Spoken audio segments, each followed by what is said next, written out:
Hello friends, ओम श्री गणेशाय नमः। जय श्री कृष्ण। आप सभी का स्वागत है आपके अपने यूट्यूब चैनल पर। फ्रेंड्स, आज हम आपको इस वीडियो में बताने जा रहे हैं वैशाख मास महात्म्य के 19वें अध्याय के बारे में और स्कंद पुराण के अनुसार वैशाख मास महात्म्य के 12वें अध्याय के बारे में। फ्रेंड्स, वीडियो शुरू करने से पहले आपसे रिक्वेस्ट है, अगर आप हमारे चैनल पर नए हैं और आपने अभी तक चैनल को सब्सक्राइब नहीं किया है तो प्लीज़ सब्सक्राइब कीजिएगा चैनल को, साथ ही प्रेस कीजिएगा बेल आइकन को, जिससे नए वीडियो से रिलेटेड नोटिफिकेशन आपको तुरंत प्राप्त हो सके। और वीडियो पसंद आने पर वीडियो को लाइक और शेयर जरूर कीजिएगा ताकि सभी भक्तों को इस वीडियो का लाभ प्राप्त हो सके। और कमेंट बॉक्स में जय श्री कृष्णा जरूर लिखिएगा। वैशाख मास महात्म सब प्रकार के विघ्नों का नाश करने वाले तथा सारी सृष्टि का पालन करने वाले श्री गणेश जी तथा ज्ञान की दाता देवी श्री सरस्वती जी तथा सब पुराणों के कर्ता श्री व्यास जी तथा श्री गुरुदेव जी के चरण कमलों में नमस्कार करके भगवान की श्रद्धा और भक्ति रस में डूबे हुए वैशाख मास महात्म की कथा कहती हूँ। अध्याय आरंभ। वैशाख मास की द्वादशी का महत्व। एक कुतिया का उद्धार। शुद्ध देव जी कहते हैं, जो मनुष्य अक्षय तृतीया को सूर्योदय काल में प्रातः स्नान करते हैं और भगवान विष्णु की पूजा करके कथा सुनते हैं, वे मोक्ष के भागी होते हैं। जो उस दिन श्री मधुसूदन की प्रसन्नता के लिए दान करते हैं, उनका वह पुण्य कर्म भगवान की आज्ञा से अक्षय फल देता है। वैशाख मास की पवित्र तिथियों में शुक्ल पक्ष की द्वादशी समस्त पाप राशि का विनाश करने वाली है।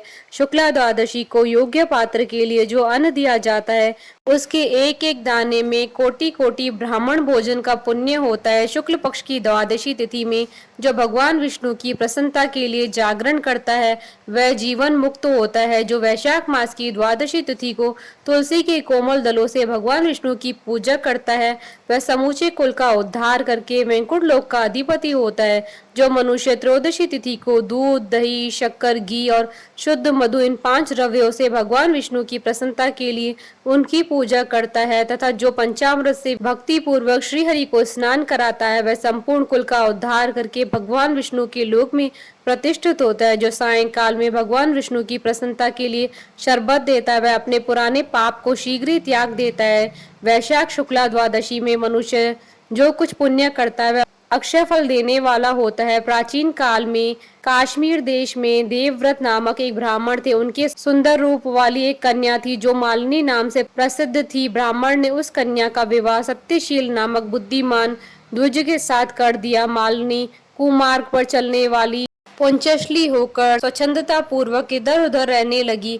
वह केवल आभूषण धारण करने के लिए पति का जीवन चाहती थी। उसकी हितैषणी नहीं थी। उसके घर में काम काज करने के बहाने उपपति रहा करता था। सभी जाति के मनुष्य जार के रूप में उसके यहाँ ठहरते थे। वह कभी पति की आज्ञा का पालन करने में तत्पर नहीं हुई।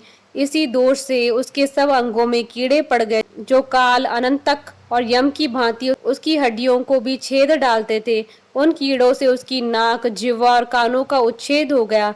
स्तन तथा उंगलियां गल गई। उसमें पंकुता भी आ गई। इन सब कलेशों से मृत्यु को प्राप्त होकर वह नरक की यातनाएं भोगने लगी। 1,50,000 वर्षों तक वह तांबे के भांड में रखकर जलाई गई। 100 बार उसे कुत्ते की योनि में जन्म लेना पड़ा। तत्पश्चात 100 वीर देश में पद्म बंधु नामक ब्राह्मण के घर में वह अनेक दुखों से गिरी हुई कुतिया हुई। उस समय भी उसके कान, नाक, पूंछ और पैर कटे हुए थे। उसके सिर में कीड़े पड़ गए और योनि में भी कीड़े पड़े रहते थे। राजन, इस प्रकार 30 वर्ष बीत गए। एक दिन वैशाख मास की शुक्ल पक्ष की द्वादशी तिथि को पद्म बंधु का पुत्र नदी में स्नान करके पवित्र हो भीगे हुए वस्त्र से घर आया। उसने तुलसी की वेदी के पास जाकर अपने पैर धोए। देव योग से वह कुतिया वेदी के नीचे सोई हुई थी। सूर्योदय से पहले का समय था। ब्राह्मण कुमार के चरणोदक से वह नहा गई और तत्काल उसके सारे पाप नष्ट हो गए। फिर तो उसी क्षण उसे अपने पूर्व जन्मों का स्मरण हो आया। पहले के कर्मों की याद आने से वह कुतिया तपस्वी के पास जाकर दीनता पूर्वक पुकारने लगी, हे मुने, आप मेरी रक्षा करें। उसने पद्म बंधु मुनि के पुत्र से अपने पूर्व जन्म के दुराचार पूर्ण वृतांत सुनाए और यह भी कहा, ब्राह्मण, जो कोई भी दूसरी युवती पति के ऊपर वशीकरण का प्रयोग करती है, वह दुराचारणी मेरी तरह तांबे के पात्र में पकाई जाती है। पति स्वामी है, पति गुरु है और पति उत्तम देवता है। साध्वी स्त्री उस पति का अपराध करके कैसे सुख पा सकती है। पति का अपराध करने वाली स्त्री सैकड़ों बार त्रियोगनी अर्थात पशु पक्षियों की योनि में और अरबों बार कीड़े की योनि में जन्म लेती है। इसलिए स्त्रियों को सदैव अपने पति की आज्ञा का पालन करना चाहिए। ब्राह्मण, आज मैं आपकी दृष्टि के सम्मुख आई हूँ। यदि आप मेरा उद्धार नहीं करेंगे तो मुझे पुनः इसी यातनापूर्ण घृणित योनि का दर्शन करना पड़ेगा। अतः विप्रवर, मुझ पापचारिणी को वैशाख शुक्ल पक्ष में अपना पुण्य प्रदान करके उबार लीजिए।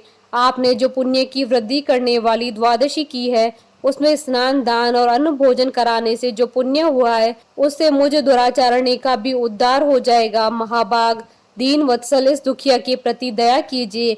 आपके स्वामी जगदीश्वर जनार्दन तीनों के रक्षक हैं। उनके भक्त भी उन्हीं के समान होते हैं। दीन वत्सल, मैं आपके दरवाजे पर रहने वाली कुतिया हूँ। मुझ दीनों के प्रति दया कीजिए, मेरा उद्धार कीजिए। अंत में मैं आप द्विजेंद्र को नमस्कार करती हूँ। उसका वचन सुनकर मुनि के पुत्र ने कहा, कुतिया, सब प्राणी अपने किए हुए कर्मों के ही सुख दुख स्वरूप का फल भोगते हैं। जैसे शाम को दिया हुआ शर्करा मिश्रित दूध केवल विष की वृद्धि करता है, उसी प्रकार पापी को दिया हुआ पुण्य उसके पाप में सहायक होता है। मुनि कुमार के ऐसा कहने पर कुतिया दुख में डूब गई और उसके पिता के पास जाकर आतर स्वर में क्रदन करती हुई बोली, पद्म बंधु बाबा, मैं तुम्हारे दरवाजे की कुतिया हूँ। मैंने सदा तुम्हारी जूठन खाई है। मेरी रक्षा करो, मुझे बचाओ। गृहस्थ महात्मा के घर पर जो पालतू जीव रहते हैं, उनका उद्धार करना चाहिए। यह वेद वेताओं का मत है। चांडाल, कौवे, कुत्ते ये प्रतिदिन गृहस्थों के दिए हुए टुकड़े खाते हैं, अतः उनकी दया के पात्र है। जो अपने ही पाले हुए रोग आदि से ग्रस्त एवं असमर्थ प्राणी का उद्धार नहीं करता, वह नरक में पड़ता है। यह विद्वानों का मत है। संसार की सृष्टि करने वाले भगवान विष्णु एक को कर्ता बनाकर स्वयं ही पत्नी, पुत्र आदि के व्याज से समस्त जंतुओं का पालन करते हैं। अतः अपने पोष्य वर्ग की रक्षा करनी चाहिए, यह भगवान की आज्ञा है। दयालु होने के कारण आप मेरा उद्धार कीजिए। दुख से आतुर हुई कुतिया की यह बात सुनकर घर में बैठा हुआ मुनि पुत्र तुरंत ही घर से बाहर निकला। इसी समय दया निधान पद्म बंधु ने कुतिया से पूछा, यह क्या वृतांत है। तब पुत्र ने सब समाचार कह सुनाया। उसे सुनकर पद्म बंधु बोले, बेटा, तुमने कुतिया से ऐसा वचन क्यों कहा। साधु पुरुषों के मुंह से ऐसी बात नहीं निकलती। वत्स, देखो तो सब लोग दूसरों का उपकार करने के लिए उद्यत रहते हैं। चंद्रमा, सूर्य, वायु, रात्रि, अग्नि, जल, चंदन, वृक्ष और साधु पुरुष सदा दूसरों की भलाई में लगे रहते हैं। दैत्यों को महाबली जानकर महर्षि दधीचि ने देवताओं का उपकार करने के लिए दयापूर्वक उन्हें अपनी शरीर की हड्डी दे दी थी। महाभाग, पूर्व काल में राजा शिब्बी ने कबूतर के प्राण बचाने के लिए भूखे बाज को अपने शरीर का मांस दे दिया था। पहले इस पृथ्वी पर जीमुतवाहन नामक राजा हो गए। उन्होंने एक सर्प का प्राण बचाने के लिए महात्मा गरुड़ को अपना जीवन समर्पित कर दिया था। इसलिए विद्वान ब्राह्मण को दयालु होना चाहिए। क्या इंद्रदेव शुद्ध स्थान में ही वर्षा करते हैं, अशुद्ध स्थान में जल नहीं बरसाते। क्या चंद्रमा चांडालों के घर में प्रकाश नहीं करते हैं। अतः बार बार प्रार्थना करने वाली इस कुतिया का मैं अपने पुण्यों से उद्धार करूंगा।